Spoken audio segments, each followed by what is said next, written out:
Cool. Well, thank you for this opportunity. I sort of volunteered because February is often a hard slot to schedule. Visiting artists don't want to come in February, right? And we never know whether we're going to get snowed out or not. But this is a talk I've been wanting to do for a long time. And as I put this together, I've leaned a little bit more toward the science, a little less toward the basics, because I kept finding things that were super interesting.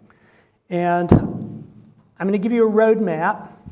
We're going to talk about a few myths. We're going to talk about overwintering and how I've completely changed how I overwinter. We're going to talk about soil and water and maybe surprise you. And then this last one here, root intelligence. I work in AI, and a few years ago we brought in one of the people who a couple of years ago won the Turing Award for helping to invent modern AI, Yoshi Benji. And we invited him to a conference that I run, and he came in, and everybody thought he's going to talk about neurons and how neurons talk to each other and how the neurons compute things and how we can simulate that in AI. And he came in and talked about root intelligence, what it is that roots do that will surprise you. And so I include a little bit of root intelligence here at the end of my talk. Before I get started, I will say again, I have some suiseki that come from Japan. One of them came from the Kamigawa River, Gawa means river, in Kyoto, and it's on a Japanese table, and that came from a very old suiseki club in Kyoto. And then the larger stone off the table is a Tadami stone from northern Japan, and the very small stone is a Sajigawa. And my favorite show in Japan is the Taikan 10, and the Taikan 10 is much more relaxed than Kokufu, and it will be about half stones and about half bonsai. But it's also very open in the sense that they've got a large area where you can just hang out. Kokufu, you sort of have to go in, you're let in the door, you get to go through the trees, and you have to go out the exit, and there's really no hanging out. At Taikan 10, the artists are there, the sales area is there. You can just hang out all day long and talk to everybody you might ever want to meet about bonsai in Japan. So I really like the Taikan 10, and it's held in November, about the same time as our Thanksgiving. Okay, so I'm going to start out with a couple of myths. Questions are very welcome. So Jonas Dupree, I'm really glad to see he's coming. I hope that all works out. I've been watching a lot of his videos lately, and one of the things that first was a flag for me was he said in one of his videos that he stopped doing organic fertilizer. In fact, he stopped doing it apparently several years ago, 10 or 15 years ago, and he now just uses regular off-the-shelf fertilizer. And he said, it's just not worth it. And fertilizer is fertilizer, and my trees are healthier because of it. And that surprised me coming from somebody with his position in the community, right? I'm not going to say he's right or say that he's wrong, but this is going to be a really interesting conversation when he comes. The other thing he said that surprised me was if you fertilize once a year, you should do it in the fall. And that surprised me, right? Because I think my trees are waking up in April. I should be fertilizing in April. And he said, no, fall's when it happens, because that's when the trees are setting bud, and all of the future growth that comes in the spring comes from what happens in the fall. Again, do you agree with him? Do you disagree with him? It's going to be great to have him here, because these are run counter to what I would have expected him to say. And that's going to be one of the themes tonight, is lots of things run counter to what we've been told or what we think. And then, I don't think most veterans in the room will be surprised by this, but he was, in one of his talks, he goes, I never put akadama into my pots until the trees are show ready, because it slows down growth. And most of us might be scratching our heads going, wait a minute, this soil that everybody gets super excited about and even pays too much money for because it comes from Japan is going to slow down the growth of my tree? Yeah, good. I want to see him here and have him talk more about that.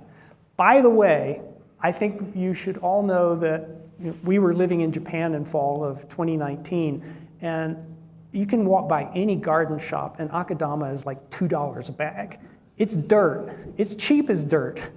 And I've heard many people say the only reason they use akadama in Japan is because it's cheap.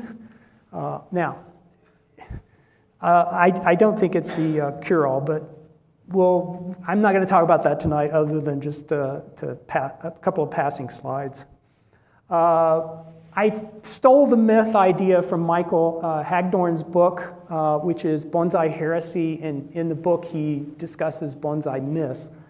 He studied with Senji Suzuki in Obuse, Nagano, and that's where I was also based, is just outside of Obuse in Nagano.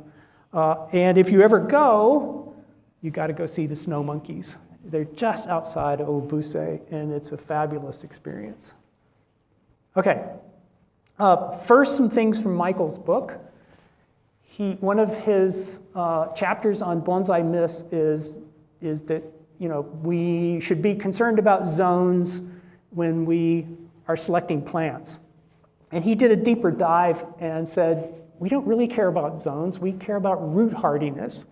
And so he goes through these species, and you can see juniper, Picea pungens, so Colorado blue spruce, for example, Pinus contorta, so we're talking about lodgepoles, mugo pine, and then Pinus flexilis. So a bunch of natives there, at least 3.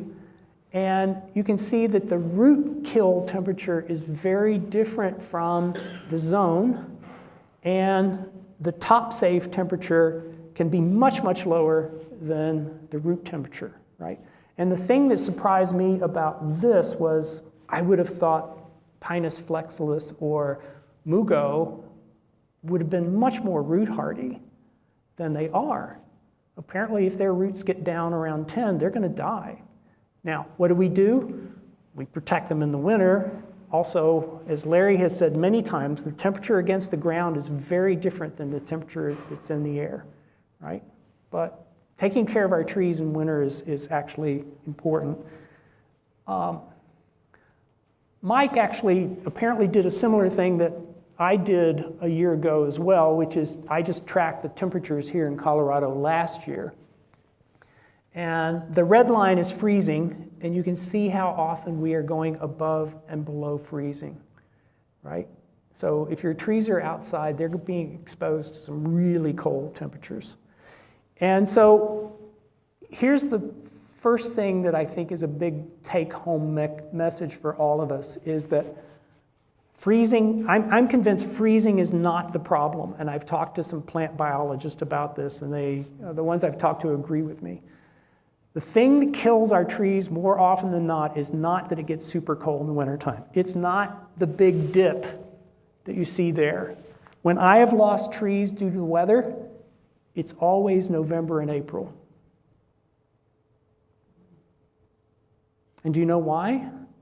Well, this is kind of telling you. It's the days when the temperatures shoot up, it gets super warm, like 70, middle of April. Temperature drops down to 20 at night. That's a 50-degree temperature swing in one day. That will kill trees. That's by far the thing that has killed the majority of my trees, is these huge temperature swings. We had one in Fort Collins just 3 or 4 years ago in mid-November, about November 15th, and it went from about 65 degrees during the day to 15 degrees around midnight. And this was so severe that even yard trees and hedges were dying because of the temperature swing. So it isn't the absolute cold that's usually the problem. It is the temperature swing, and that's what we've got to watch out for. So do you think that cold is killing the top, or is killing the roots? What's it actually? I talked to Tom Elias, who was head of the National Arboretum for many years. He's a PhD in plant physiology. And he says it's because the plants are either, well, in the spring they're trying to wake up, right? And they start moving all these chemicals, and then suddenly they get hit with this 50-degree temperature swing, and they're just caught in a state where they're not prepared for it.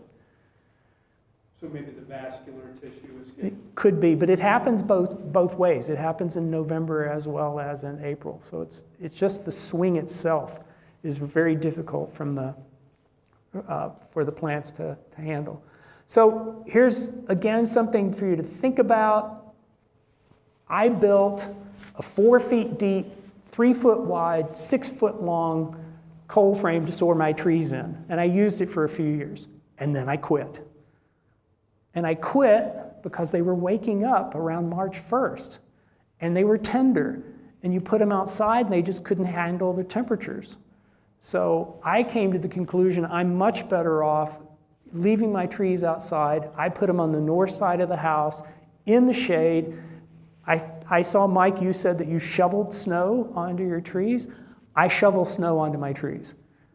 Because once they're sort of there, I want them to stay asleep until May 1st if I can achieve that. And then when they wake up, they take off, they're not in danger, everything's fine. I have completely changed the way I do trees. What's your winter watering like besides the snow then? Do you still? Once a month. Really? Once a month on, a day like today, I will water on a day like today when the temperature gets up to 50, but once a month. Yeah? When are you usually repotting if they're dormant until May? I will, the trees I'm planning to repot, I'll pull them out about April 15th, and I'm repotting, between April 15th and May 1st. Pretty religiously. That's the only time I repot. I've tried this idea that you can pot certain species in midsummer, and I nearly kill the trees. I just did manage to save them. By the way, I still have trees that I started in 1992. I have lost my share of trees just like everybody who's ever done this, but I still have a lot of trees that I've had for over 30 years too. Okay, your mileage may vary. This works for me. I can't promise you it'll work for you. As Larry has said many times, it's microclimates and everybody's situation is different, right? But I think something good to think about, yeah. So, Darrell, then you said that you're putting them on the north side of the house and leaving them there till May. So even if it does have this big temperature swing, they're probably not getting the full breadth of full sun and then super cold. It sort of keeps them in cold storage until the latest possible. The other thing, there was a soil expert at CSU who published a paper on this about 3 or 4 years ago. Bunch your trees. If you can just stack them together as close as possible and then mulch in around them, then they're going to get temperature stability from the earth, and they're also going to get temperature stability by them all being mulched together into one mound, right? I know Larry has a bunker system where you're putting things in the ground. That's also a great idea because you're getting temperature stability from the ground itself. I managed to pull this tree out, not because it was a great tree, but it's a nursery tree, but it was frozen to the ground. Most of my trees are just frozen in right now, even though it was 50, nearly 60 degrees today. Okay. So here's a teaser for tonight. I came across this in, I've been, like everybody else, I'm doing a lot of bonsai videos, but I'm looking for kind of a deeper level of information, or maybe something a little bit controversial. And so I was struck by this. I was watching a famous American bonsai artist, and the famous, somebody who, you would know the name if I said it, right? Studied in Japan for years and years, and has hundreds of videos on the internet, and famous American bonsai artist. And I was struck by this person saying, and pumice holds more water than scoria or lava.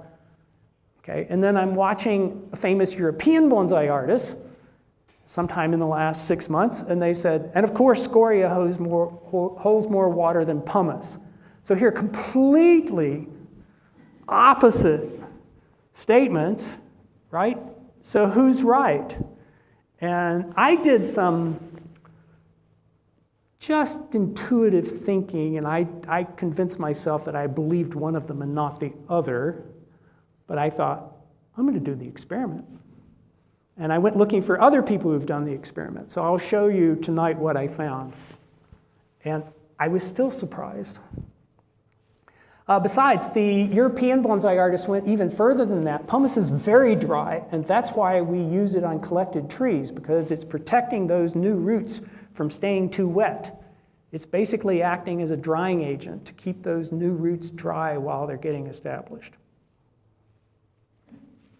Okay, I hadn't really heard that before. So before I started doing experiments, I just thought I'd think about the math in a graphical way. So when we put our soil in a pot, we've got airspace, which is the green here, and we've got the soil material, which is usually granular, right?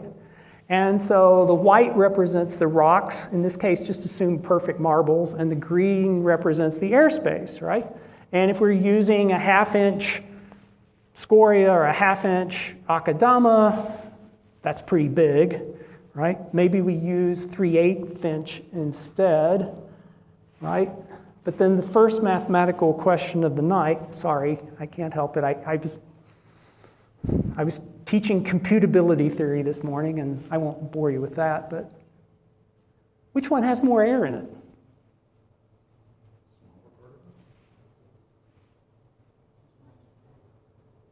So I said this, and my wife said, what the heck do you mean by that?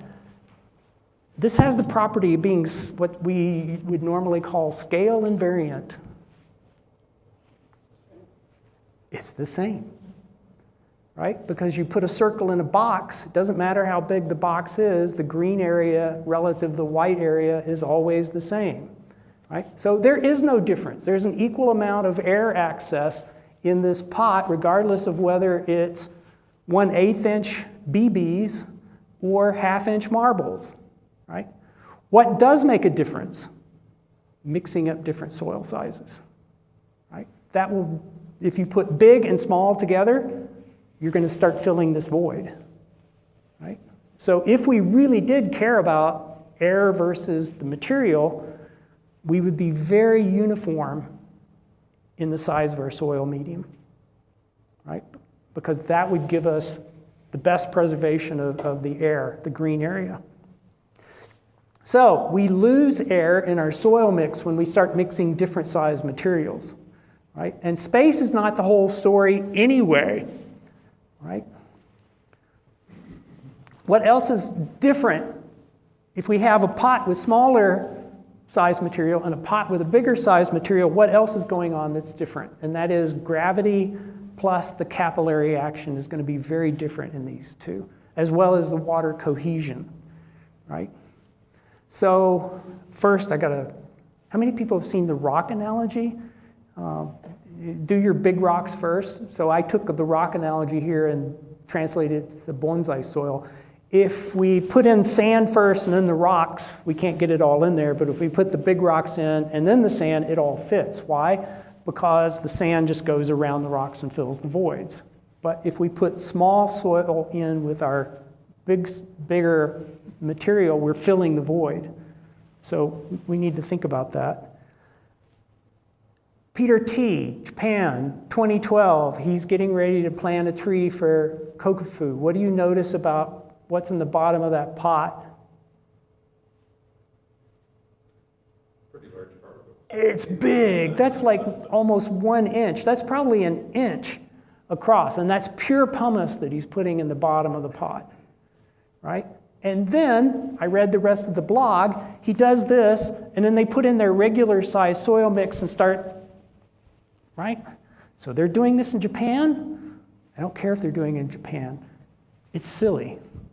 And the first person I ever heard say that was Alan Hills, maybe 20 years ago. He was saying, you know, you read all the books from Japan 20 years ago, and they say, put your coarse grain materials in the bottom, and then put your fine grain materials, and then work it down.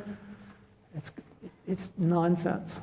Because what are you going to do? You're just going to push, let's just go back to this picture. You're just going to push the small material down into the large material. You might as well just mix it all up and know what you're putting in the pot rather than thinking that you can somehow make things better by putting big stuff in the bottom. I just don't think there's any justification for that whatsoever. Yeah? So I understand the reasoning, and I know Paul Koenig that said the same, but they have such great trees, so they're not doing something that's terrible. No, they're not doing something that's terrible. It's just not doing what it's advertised to do, which is somehow giving you better drainage in the bottom. So you think it's just cultural, they just do it because that's what they do? Yeah, and that's what Michael Hagedorn says in his Bonsai Heresy. He says there's a whole lot of things that just happens because that's the tradition. And so I don't think there's any good scientific argument for putting bigger material in the bottom of your pot. I mean, maybe somebody could come up with an argument that I haven't thought of, but I can't think of one. Okay. I said there are other things going on, however. Cohesion. Water, we all know water beads, right? It's cohesive. And that's because of the hydrogen positive charge. The oxygen has a negative charge. And the cohesion is such that you can float a pen on top of water, right? Maybe you've even done this at some point. I have. And that cohesion does things in the pot as well. I don't think we need to dwell on cohesion, but it's because of the charges that water beads up the way that it does. But where it's important for us is that cohesion creates a capillary effect. So if you put water in a small tube, it will climb up a small tube. And the smaller the tube, the more it will climb up the tube. Right? And plants use this to transport water from the roots to the leaves. Right?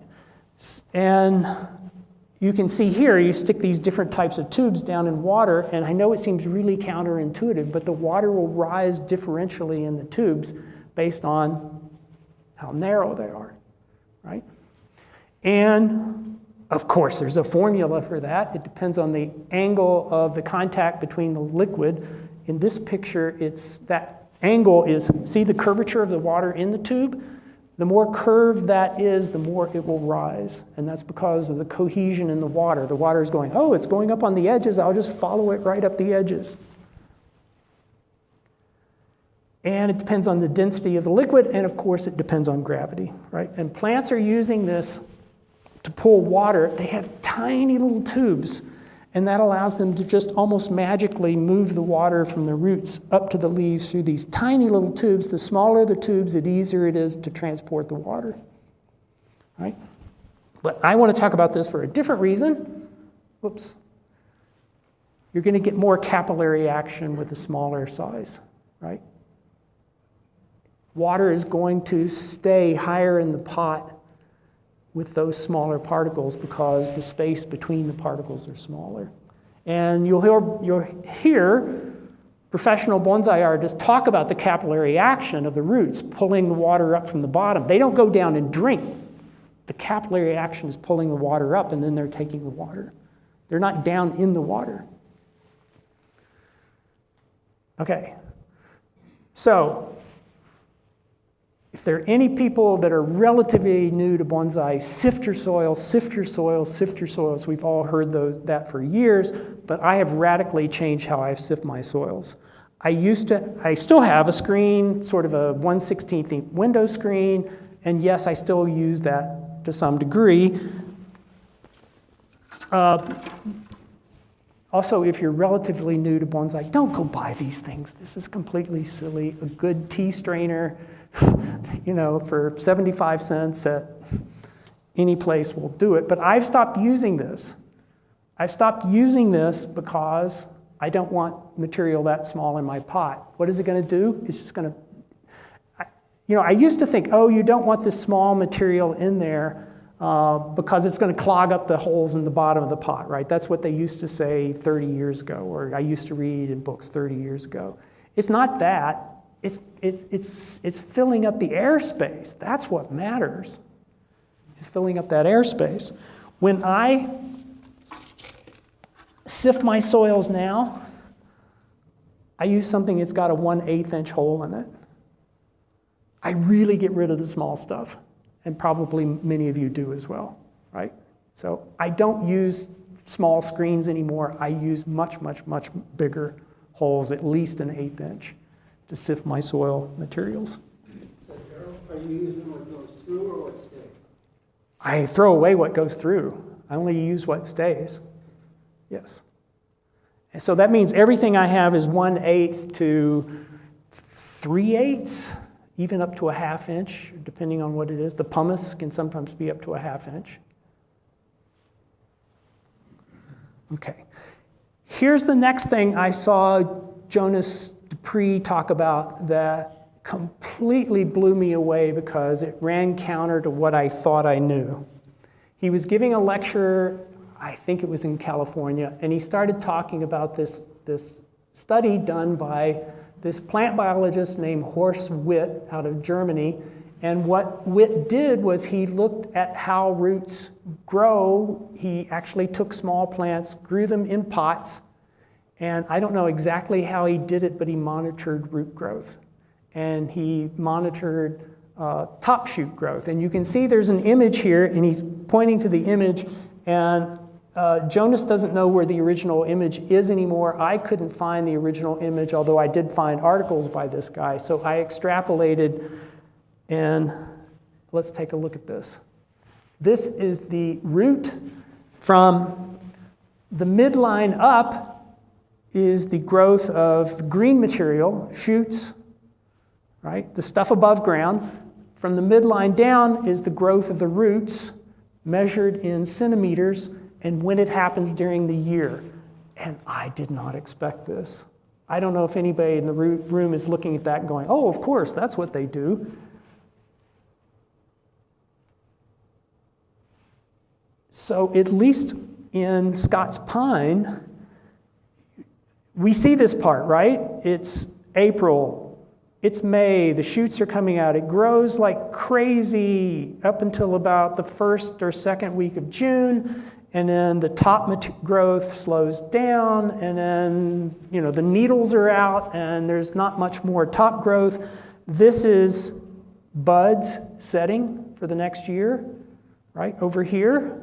But look what the roots are doing. The roots go through this burst before the major top growth, and then they go silent, more or less, while the tree is putting out its needles or its leaves.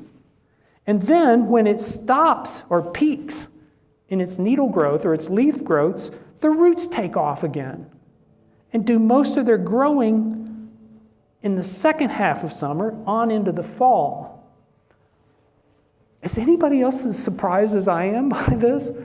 It says that what the tree is doing, of course, is partially dividing its energy, right? When it's putting energy in roots, in leaves and shoots, it's not putting as much energy in the roots. And after the leaves are out there and, sort of now doing its solar collection for the summer, it switches its energy and puts it into root growth. I was completely blown away by this. Because I had this notion, roots go in the springtime, then the tree grows, then the tree's done, and toward fall it puts out a few more roots, right? So the roots are growing early and the roots are growing late. I had no idea this was going on in the middle the way it is. This seems interesting because he was arguing to fertilize in fall. This kind of argues against that a little bit, doesn't it? He said it in the same video, so it wasn't two different events where I got that information. It was, he said, this is what's going on with your tree. You want to fertilize in the fall because everything in terms of needle set for next year's growth is going on here. Jonas, I'll say this and I'll get you. Jonas said that you can actually look at a bud and tell how many needles it will put out the next year. That it's determined when the bud is set.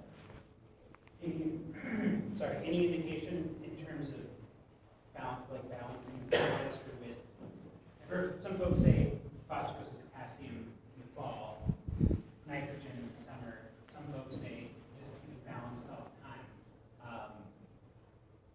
And actually, in a horticultural sense or in an in-ground sense, it almost seems like that adding phosphorus and potassium in the fall doesn't really help. But I guess I wonder, is that? If he's coming, let's ask him, right? Okay. I would love to hear that explained. I was just blown away by this data for the first part of it. Now, is this true for our species? Is this going to be true for, limber pines? And is it going to be true even for our lodgepole pines? Because mountain trees are different right? They have to get their growth in a much shorter window for our Colorado natives. So are they doing the same thing? I don't know. I will tell you that I think my trees are putting out, I know my junipers are putting out roots year round. And I'll tell you how I know a little bit later. Okay, so let's look at this data. It took me a good solid 3 weeks to do this just because of the way I was doing it. Famous American bonsai artist, pumice holds more water. Famous European artists, the lava holds more water. Who's right? Online, you can find contradictory information. There was somebody on Bonsai Nut back in 2014, Scott, poured through and captured how much water came out the bottom, and he said, well, anything that came out the bottom, the plant didn't hold, so I'm just going to measure how much comes out the bottom when I water to determine how much water, when I water, to determine how much water the plant or the soil held in the pot, right? What drained out, I'll measure. And this person said, lava holds more water. But these were the only results he posted, and I couldn't really parse what he did or how he did it to come up with that information, right? Another guy said, I did an experiment.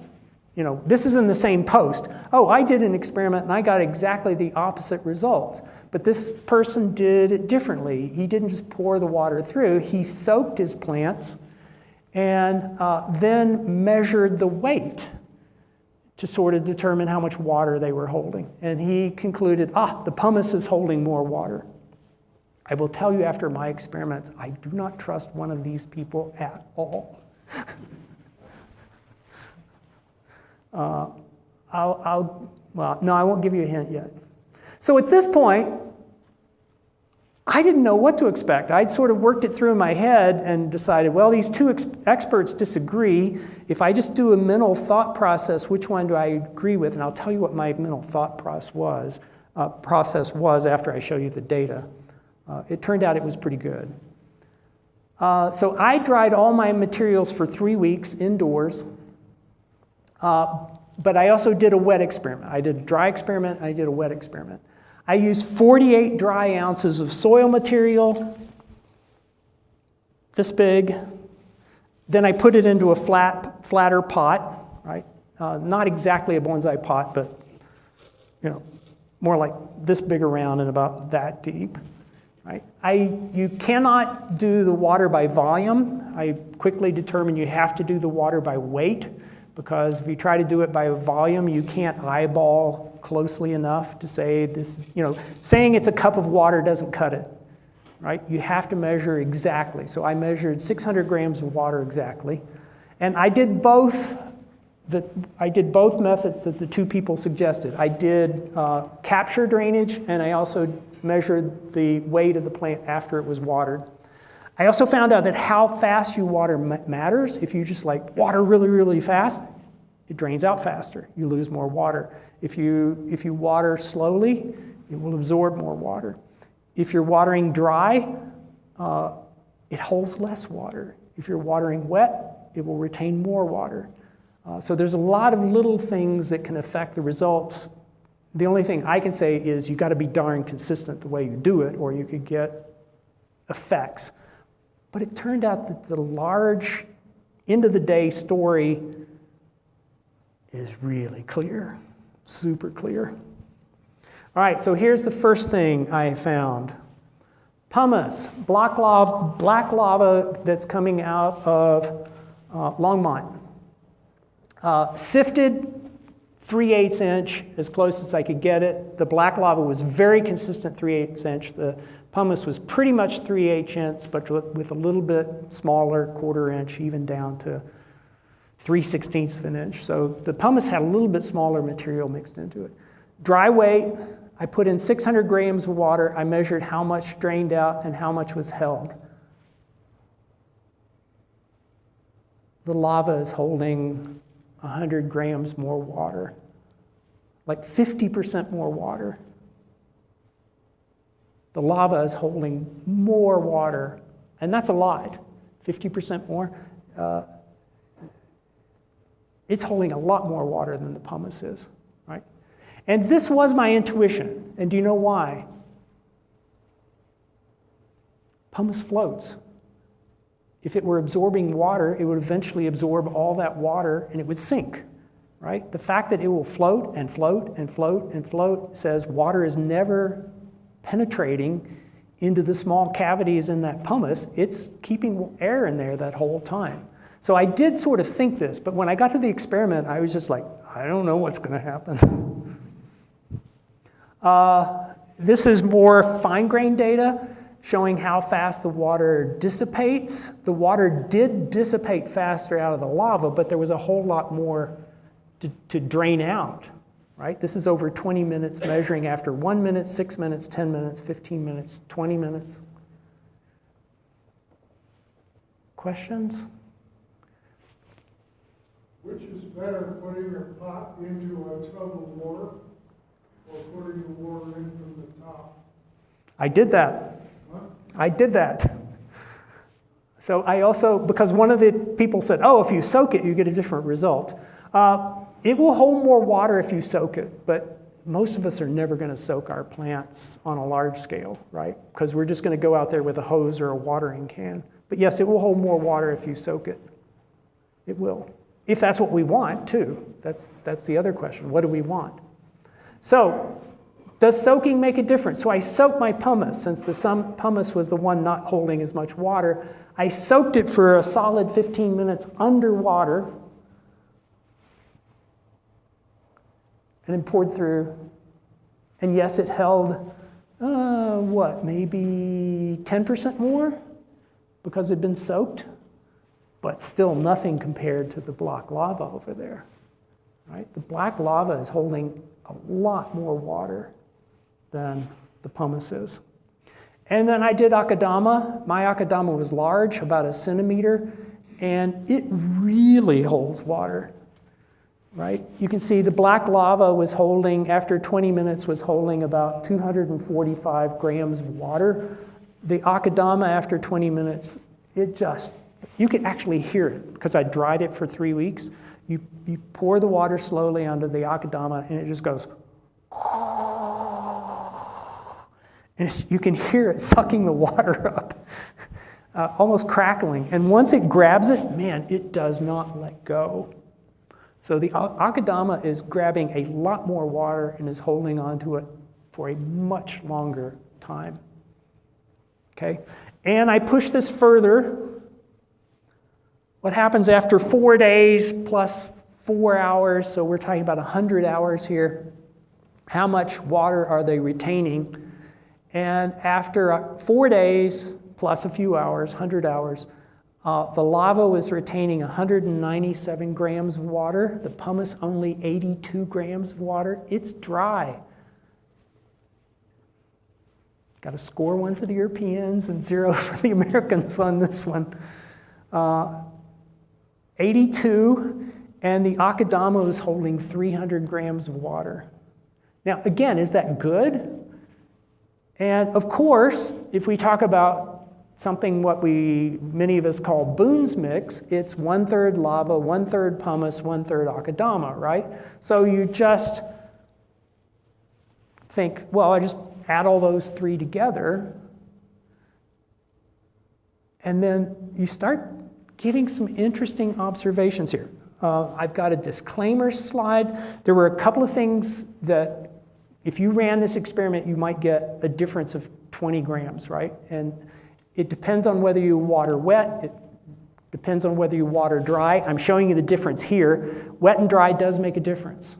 Dry had been dried for 3 weeks. They were bone dry. Wet was, I waited a few days like I would with a bonsai pot, and then I watered it again, right? So there was still some moisture in the pot. When there's moisture in the pot to begin with, it will grab and hold more moisture. Being wet actually helps it to pick up water more readily, okay?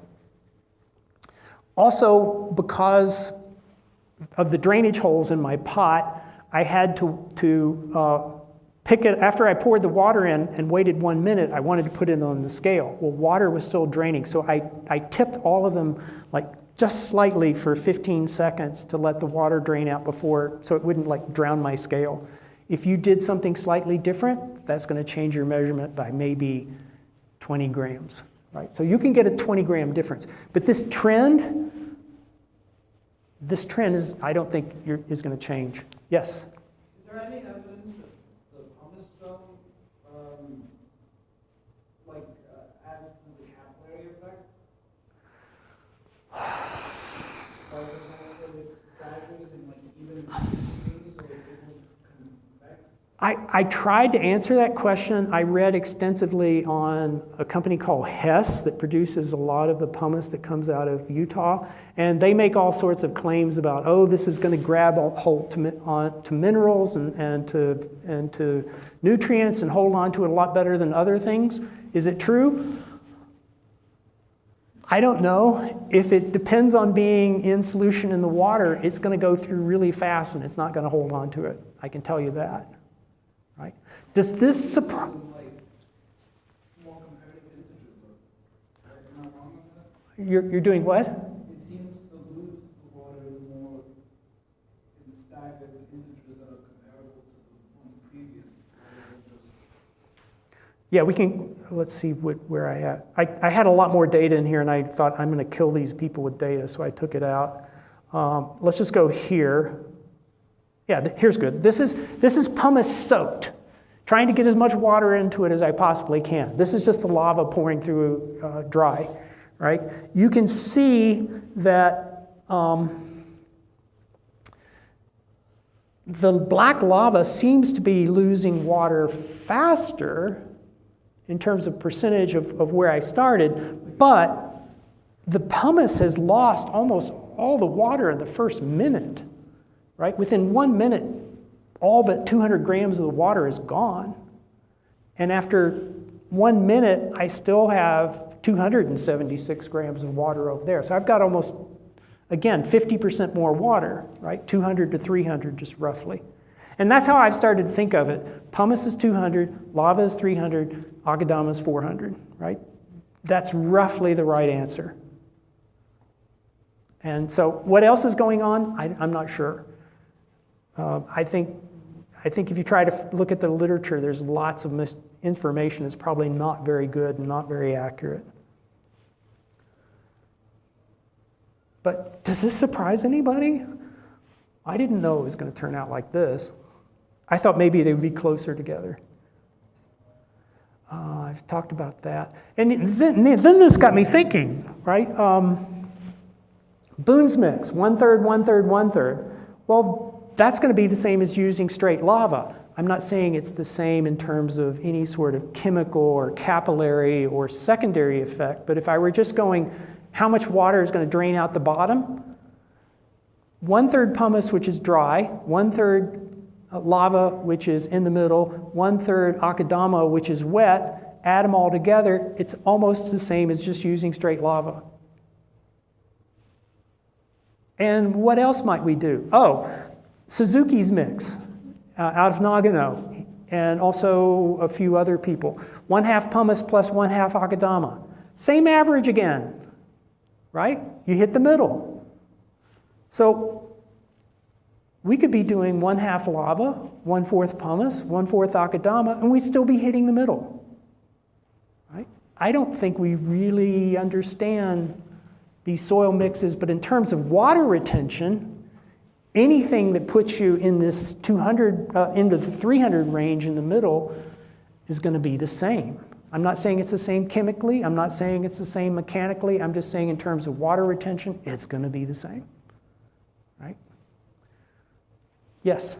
Do you notice for your lava versus the other two particles, for me, pumice and Akadama, it seems like they'll soak up the water, whereas lava has a lot more little gaps and the water just hangs there? Or does lava actually absorb the water and create air space again? That's why I had that same question, right? That's why I did this 100 hours. This is 4 days. Woo! I don't touch that. That's why I did this experiment, right? Is it just sort of grabbing it and then it quickly evaporates? No, it's grabbing and it's hanging onto it just as well as anything else. After 100 hours, it's the pumice that's losing the water rapidly. The pumice just cannot hold on to the water at all. So the pumice is super dry. I think when Yannick Keegan was here Yes. at the workshop, Yep. I believe he said that he only uses akadama and lava. Nope. This. He only uses pumice and akadama. Oh, okay, so that's, Yep. I knew it was two of them. Yeah, he stayed at my house for a couple of days and we had that conversation. So he's doing the Suzuki, what I would call the Suzuki mix. This is also what Michael Hagdorn does. And this is what Shinji Suzuki does, is 1/2 pumice, 1/2 akadama. But again, in terms of water retention, all three of these are identical in terms of water retention. They may be different in other chemical or mechanical ways, but water retention is not one of them. Okay. So since the European was right, I will tell you who it was. It was Stemberger that said, oh, the pumice is really dry and this is why it's good for collected trees. I'm just going to do this quick because I've got a bunch more material and I'm not going to get all of it tonight. So, Can I just say? Yes. I know Todd, for instance, Todd Schlafer, will vary the ratio according to species. Yes. So ones that want it drier, maybe more pumice, and exactly. But if you think pumice holds more water and lava holds less, you could be going, oh, I want it drier. I'm going to put more lava in here. You would be completely wrong, right? now we know. But now we know. And it's not close, right? I redid this experiment multiple times and it's not, there's margins of error here, but the trends remain the same. And even when the margins of error change, they change together, right? Dry and damp. Okay, I'm just going to say a word or two about this because we don't have time. Cation exchange just means can your soil grab nutrients and hold on to them? Usually we want some clay material to do that. Akadama has the clay to help it hold on to basically fertilizers or chemicals that it can feed off of. The pumice does not, the lava does not. That's one reason to have akadama in your pot, but there's other things that do this. Akadama has a cation exchange capacity of about 20, but so does pine bark, 20 to 30. Organic materials, 50 to 100 capacity, clay, 20 to 30 capacity, and pine and akadama are similar. Pine can vary greatly. You want to look at this first column, I think. All these are in the sort of 20 range except batch number 3, and it turned out that was really fine pine bark, and as you got really, really fine pine bark, you got a higher cation exchange capacity. So this is just the soil's ability to hang on to nutrients. Biochar, charcoal is a possibility, but I think it's too soon to say if that's going to be the right solution for us. Again, I'm not going to talk about it more tonight, but I've done a lot of experiments freezing akadama, and it turns into muck really rapidly when you freeze and thaw it for even 3 or 4 cycles. And I think anybody who's looked in a pot full of akadama in the springtime and just saw muck knows what I'm talking about. Colorado is not Oregon. Colorado is not Tokyo. And we should acknowledge that in our soil mixes. All right, this is the last of my talk because I don't want to keep you forever, but I was fascinated by this. As I said, a super well-known AI guy who got part of the Turing Award for inventing the modern neural network applications that we're all using on our phones and laptops these days, invited him to a conference, and he talked about root intelligence. I'm going, what the heck? Talking about root intelligence. So this has just got a little bit of this in here, but it is fascinating. Root tips have starches in them that basically help the roots act as sensors. It helps them to detect gravity, gravitational forces, and also helps them to detect water sources. And roots are not this passive thing just growing in all directions. Okay? Roots wave around as they're growing, and they compute gradients. They compute gradients on water sources, and they compute gradients on obstacles that they run into, and they send that information back up to the plant, and then the plant decides which roots are giving it information that's worth pursuing, and then those roots grow more. I didn't know that. That's crazy. Here's an experiment where they're growing this plant, and they put a piece of glass in there. This is a gel growing material, medium, and the root is just growing through the gel. And I don't know, you probably can't see, do you sort of see that white edge in there? That's a piece of glass that's laid in there at an angle, right? And the root is going down. Where the root starts to twist is when it hits the glass, right? And when it hits the glass, it starts going, oh, I hit an obstacle. I need to get around this obstacle. So what does the root start doing? It starts waving around and deciding which way it needs to go next.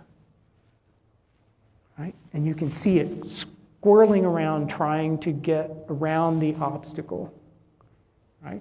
And the first time I saw this, this was another thing that blew my mind. It's like, wow, I didn't know roots had that much intelligence in them in terms of them trying to problem solve and then communicate back to the plant, and then the plant sending back resources depending on what the roots are telling the plant. Okay, the plant directs resources to different roots. Question on that one. Yes. Do you know why it wouldn't just go in one direction and keep going? Why does it snake like that? Yeah, it's basically, if you think about, let's just say that you are, I don't know, maybe we use some sort of detector that's picking up moisture, or some sort of detector that's picking up a smell. And you sort of point your detector this way and go, do I smell it more in this direction, or do I smell it more in that direction, right? You can imagine taking a sensor and actually sticking them in different directions and say, well, is that smell stronger in this direction, or is that smell stronger in that direction?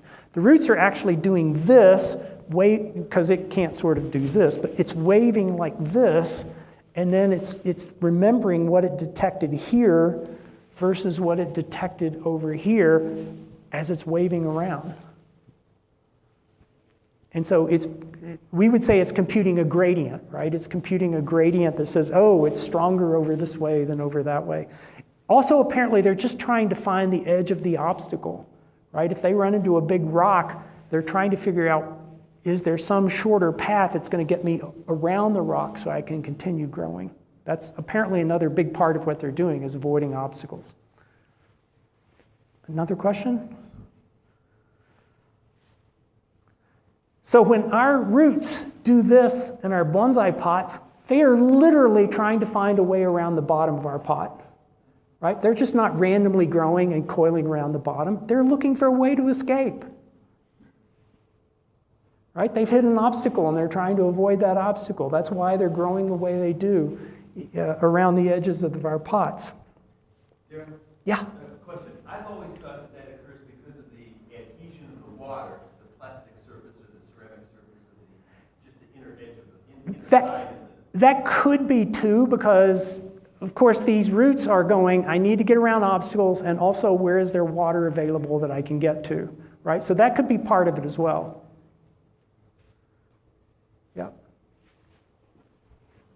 So the last thing I'll talk about that I'm doing is I'm using a lot of double pots these days, which means I get better moisture stability. I get more, my roots don't coil around in the bottom of my bonsai pot anymore, because they just go out the bottom into the second container, and then they start populating out there.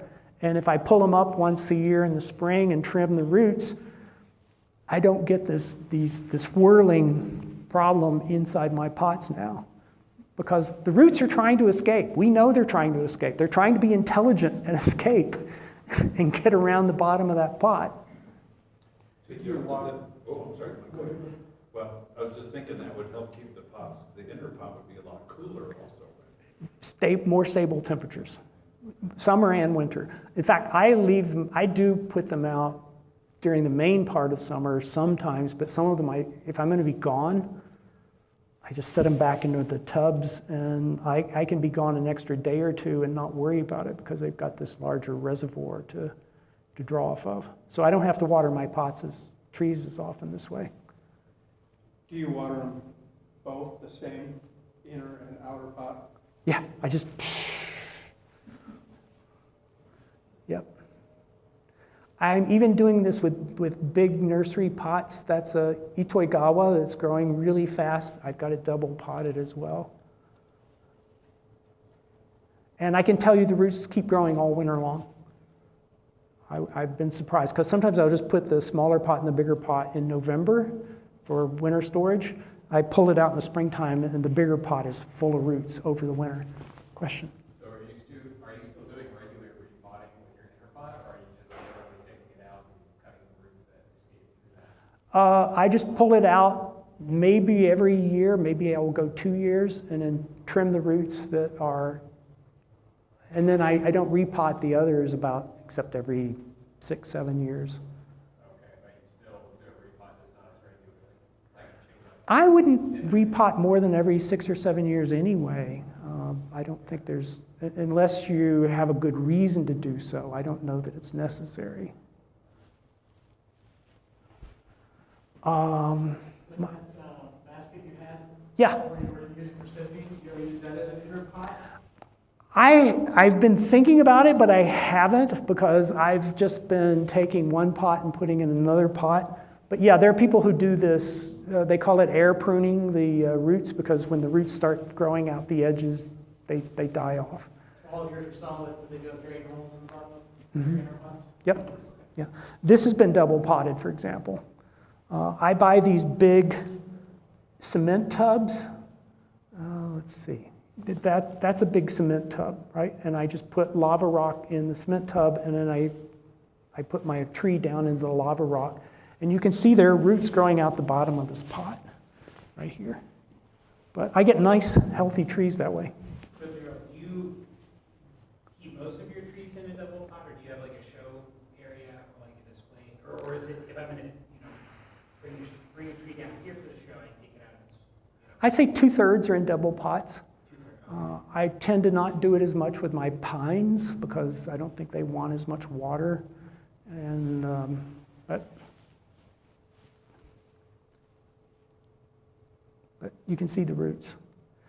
And closing up, I know we're 8:12 already, but I was surprised when we visited Bert's house, for many of you that went to Bert's house, and he said, "Oh, I'm watering 3 days a week."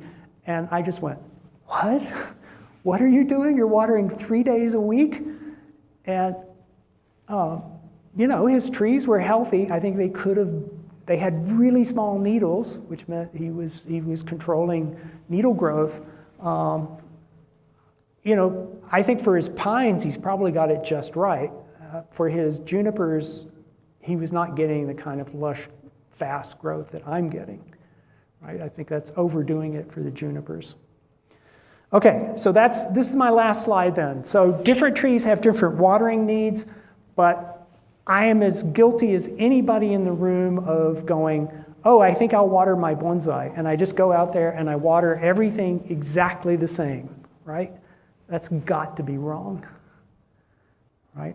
Some of our species want more water, and some of our species want less water, and I'm sure I'm overwatering my pines.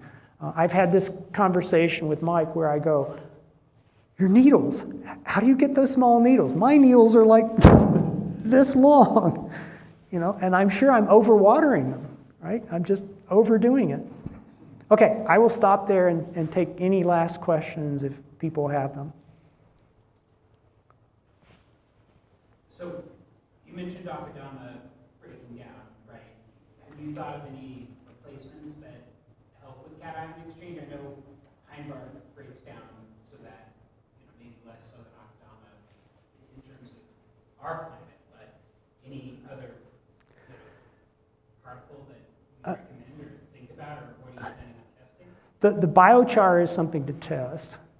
I think the pine bark has gotten a bad rap. The professionals will say, oh, it's organic, it's going to break down rapidly. I've watched my pots really closely over the last 5 or 6 years.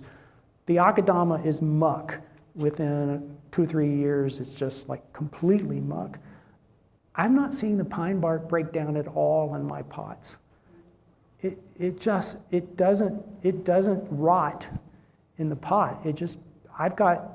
I repot sometimes, and the pine bark that's been in there 6 or 7 years looks like I just put it in there. So it is not breaking down. Now you might argue that it's slightly acidic, which it is. You might argue that, well, it's flat platelets as opposed to marbles, which it is. And I'm sure there's some chemical things going on otherwise that I don't know about. But I think that this argument that it's organic and it shouldn't be in your pot isn't sufficient. I won't say it's absolutely wrong, but it isn't sufficient. Well, it's drier too, right? So. How do you keep pine bark a uniform size? I sift it. Right? Anything that goes through here, I throw it away. I have one that's slightly larger than this. I buy something called soil prep, which is already fairly small, and I sift it, and all of my pine bark is about 1/4 inch long and maybe 1/8 inch wide and 1/8 inch thick. So I sift it down until it's really small, 1/4 inch, and very uniform. So no dust, no big chunks. You do that fairly dry. I do the same thing. I think it's soil prep or something. Yeah. But boy, if it's wet, it doesn't sift with the food. You've got to dry it out. It's got to be perfectly dry before you sift it. Yep. Somebody else? No, I had the same what Bill said. Okay.